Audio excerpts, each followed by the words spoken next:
6-2, 6-1. 6-0, 6-2. 6-0, 6-1. Those are not random numbers.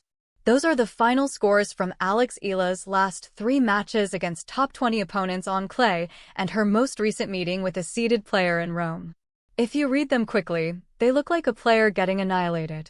If you read them slowly, they start to tell a different story, one about a specific kind of violence that the women's tour reserves for players who are almost good enough to be dangerous, but not yet equipped to survive the consequences of their own ambition.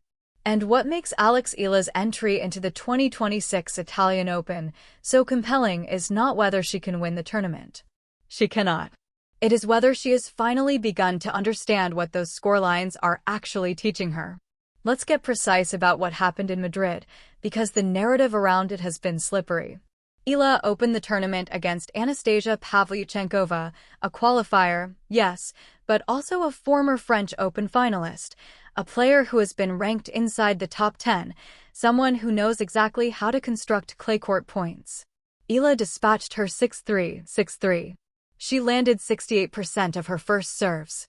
She won 76% of those points. She controlled the geometry of the rallies from the left side of the court, using her forehand to redirect pace into angles that Pavlyuchenkova could not cover. It was not a demolition built on power. It was a demolition built on orchestration. Eala chose where the ball went, chose when to accelerate, chose when to extend rallies and when to abbreviate them. For one match on red clay, she looked like she understood the surface. Then Elise Mertens walked onto court 5 and erased her. 2-6, 1-6. 53% first serve points won for Eala against 93% for Mertens. 5 breaks of serve conceded, 0 earned. The numbers were so lopsided that they barely constitute a competitive match. But here is what those numbers miss and what will matter in Rome. Mertens did not beat Eala with power. Mertens beat Eala with depth. Every single ball Mertens struck landed within 2 feet of the baseline. Not because Mertens was hitting harder than Eala, she was not, but because Mertens understood that the way you suffocate a player like Eala on clay is by never giving her short balls. Eala's game on hard courts thrives on pace coming at her. She redirects. She absorbs speed and converts it into angle. On clay, the ball arrives slower and sits up higher, and when an opponent combines that natural deceleration with consistent depth, Eala is forced to generate her own pace from a neutral or defensive position. That is the thing she has not yet learned to do. This distinction matters because Rome is outdoor clay at sea level, and the conditions will be different from Madrid in ways that could cut in either direction. Madrid's altitude gives the ball extra flight and makes topspin kick higher, which actually helps deep hitters like Mertens even more. Rome's heavier air will make the ball sit lower and travel slower, which theoretically gives Eala's flat, left-handed forehand more time to set up, but also gives her opponents less pace to work with. The question is not about the conditions. The question is about Eala. Can she generate offense on a surface that does not hand it to her? To understand why that question is so loaded, you need to see the pattern that 2026 has etched into her season. It is not a pattern of failure. It is a pattern of ceilings. Look at the sequence. In Auckland, she beat Donna Vekic from a set down, gutted through Petra Marcinko, dismantled Magda Linette, then fell to Wang Xinyu in 3 sets in the semifinals. In Abu Dhabi, she won 2 matches, reached the quarterfinals, lost to Ekaterina Alexandrova in straight sets. In Dubai, she beat Jasmine Paolini, a top 10 player, and Sorana Cîrstea, a veteran with one of the best backhands on tour, then walked into Coco Gauff and lost 6-0, 6-2.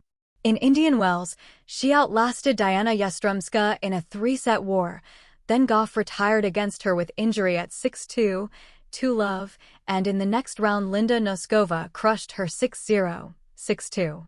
In Miami, she beat Laura Siegemund and Magda Linette again, then Karolina Machova obliterated her 6-0, 6-2. See it now? The pattern is not losing. The pattern is excelling for 2 or 3 rounds, and then hitting a wall so violently that the scoreline looks like she was never competitive. And every single wall she has hit shares the same architecture, a player who is ranked inside the top 20, who maintains baseline depth under pressure, and who refuses to give Eala the tempo she needs. Eala does not get slowly outplayed in these matches. She gets suffocated. The opponent takes away her oxygen, and instead of finding an alternative way to breathe, she accelerates her own consumption until there is nothing left. That is what happened against Mertens. That is what happened against Noskova. That is what happened against Machova. The scorelines look identical because the mechanism is identical. Now add clay to the equation and the problem compounds. On hard courts, where Eala's record in 2026 stood at 13 wins and 7 losses before the clay swing, she at least reaches the point of collision with top players at full speed. The surface rewards her lefty forehand, her return of serve, her ability to move opponents laterally. On clay, she has won 2 of 5 matches, and the losses have not even been close except for the Ostapenko match in Linz, where she took the Latvian to 6-4, 7-5 and could have stolen that second set. Her career clay record sits at 39%. That is not a surface weakness. That is a surface void. So why does Rome matter? Why not just write off clay and wait for the grass? Because Eala's team has made a decision that tells you everything about where they think she is in her development. She withdrew from the Catalonia Open, a WTA 125 event in La Bisbal where she would have been the 3rd seed, where she could have accumulated relatively easy wins and rebuilt confidence after Madrid's destruction. Instead, she skipped it entirely. Her next event is the Italian Open, a WTA 1000 tournament with an $8 million purse and a 96-player draw featuring the entire top 20. Sabalenka, Rybakina, Swiatek, Goff, Paulini, the defending champion, playing on home soil. Eala chose this over a challenger event where she would have been favored in most draws. That is not the behavior of a player protecting her ranking. That is the behavior of a player who has decided that the only way to fix what is broken is to keep walking into the furnace. The Rafa Nadal Academy's fingerprints are all over this decision. Eala returned to Mallorca between Miami and the clay swing for a compressed training block under Joan Bosch and, notably, under Tony Nadal's direct supervision. She talked about it afterward with a kind of disbelieving gratitude, saying she felt blessed to have Tony as part of the team. What she worked on was specific, movement patterns on clay, the ability to set up her feet quickly enough to swing through the ball rather than guiding it. Eala described feeling like she was moving better than she did last year. The problem is that moving better on clay during practice at the academy and moving better on clay when Elise Mertens is drilling the ball to your shoelaces are 2 fundamentally different athletic tasks. Practice improvements on clay take longer to translate into match performance than on any other surface. The ball's interaction with the dirt introduces a variable, the slide, that no amount of hard-court talent can simulate. Here is where last year's Roman experience becomes genuinely relevant. In 2025, Eala walked into the Foro Italico for the first time and was drawn against Marta Kostyuk. She lost 6-0, 6-1. It was the worst result of her season. She described the experience afterward as overwhelming, not because Kostyuk played brilliantly, though she did, but because nothing in the match felt within Eala's control. The court felt different from what she had practiced on. The crowd was enormous. The dimensions of the stadium made her feel like every mistake echoed. It was sensory overload layered on top of surface discomfort layered on top of the particular loneliness of representing a country that has no other player in the draw, no compatriot in the locker room, no familiar face in the coaching box except her own team flown in from Mallorca. That 6-0, 6-1 against Kostyuk is the ghost she carries into Rome this year. But the player walking into the Foro Italico in May 2026 is meaningfully different from the one who walked in 12 months ago. Not because her clay court game has been transformed. It has not. Her serve, which Greg Rosetsky has repeatedly identified as the limiting factor, remains inconsistent. She won only 37% of her second serve points in her Madrid opener against Pavlyuchenkova, a match she won. That number is not survivable against top 30 opponents on any surface. and her tendency to lose entire sets in minutes once she falls behind, that 0-6, 2-6 pattern, suggests a mental circuit that trips under specific conditions rather than a gradual erosion of play. What has changed is her ability to play competent clay court tennis in discrete moments. That Lin's match against Ostapenko was not a fluke.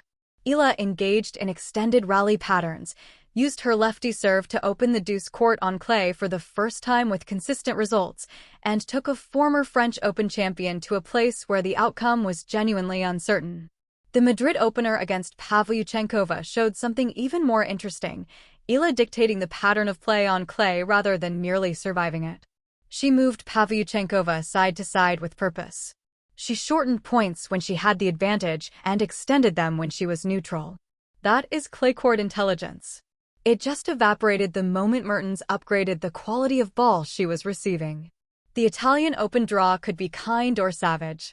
At her current ranking of 44, Eala will not be seeded.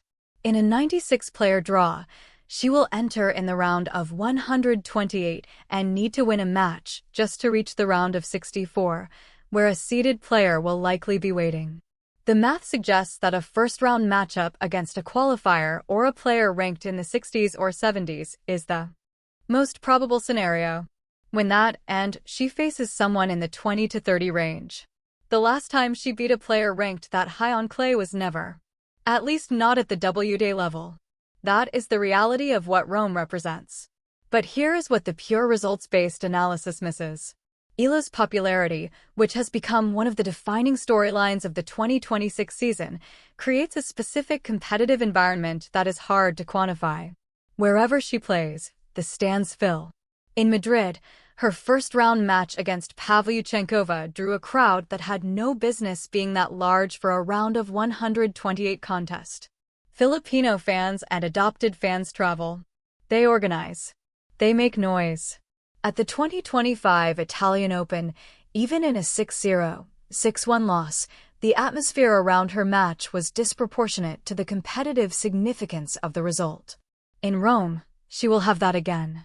Whether that energy helps or hurts depends on something nobody can predict from the outside.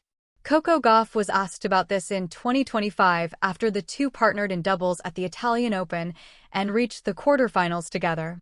A reporter asked Gauff whether Eala's level of attention reminded her of her own early experience on tour. Gauff's answer was revealing. She said Eala seems to be handling it super well, that the media is there to kind of paint that story and make it more interesting, but that shouldn't be added pressure. Then she added something quietly significant. Doubles helped me a lot in that space, having some time on court where it's a little less stressful. So I encouraged her to play when she could. Eala listened. She has played doubles consistently throughout 2026. There is a version of the Rome narrative where Eala loses in the first round, where the scoreline is brutal, where the clay court void widens and the conversation shifts entirely to whether she should just skip the surface and target grass and hard courts for the rest of her career. That is the statistically probable outcome. Her clay record says so. Her recent losses say so. The quality of the field says so. But there is another possibility that does not require optimism to articulate, just observation. The Eala who played the first set of the Ostapenko match in Linz held her nerve through extended baseline exchanges and created tactical patterns that forced a former Grand Slam champion into defensive positions. The Eala who opened Madrid against Pavlyuchenkova displayed selective aggression that was genuinely new to her clay court game. These are not fantasies. They're data points. They just happen to be data points that coexist with 6-2, 1-6 demolitions in the same week. What the Italian Open will test is not Eala's talent. Nobody on the women's tour seriously questions that anymore. What it will test is something more specific and harder to coach. When she walks onto the outdoor clay of the Foro Italico and the rally count starts climbing past 8, past 12, past 16 shots, and the opponent keeps getting the ball back one more time. Can Eala tolerate the discomfort of not controlling the point without panicking into an error? Can she stay in the rally, absorb the frustration of a surface that penalizes her natural instinct to end points quickly, and find a way to construct winning patterns from inside that discomfort?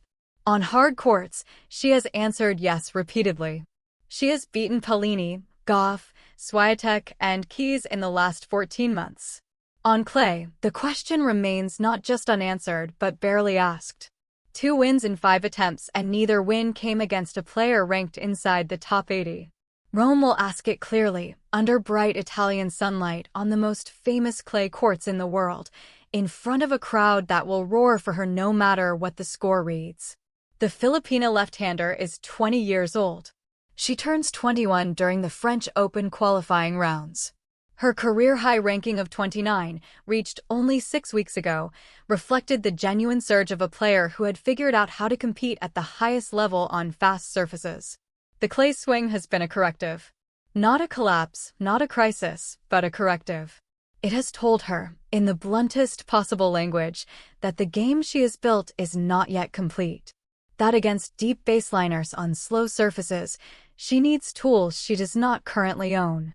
Ruzetsky said it plainly, she's too good a player, she'll figure it out. Maybe. Probably, even. The timeline is what nobody can dictate.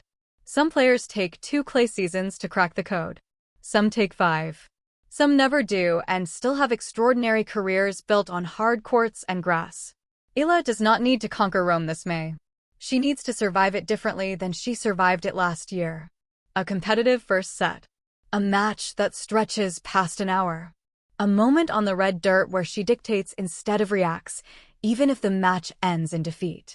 That would constitute progress as real as any trophy. The Foro Italico opens its gates on May 5th. The draw comes out 2 days before.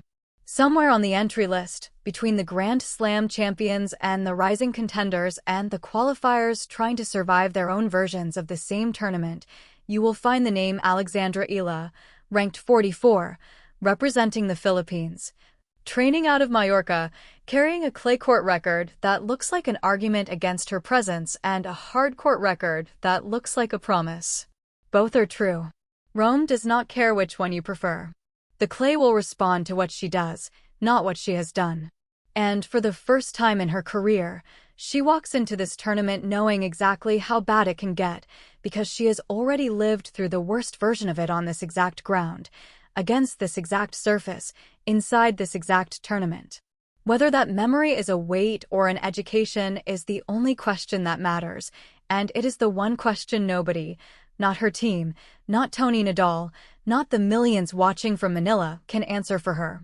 She has to answer it herself, 1 point at a time, on dirt that does not know her name.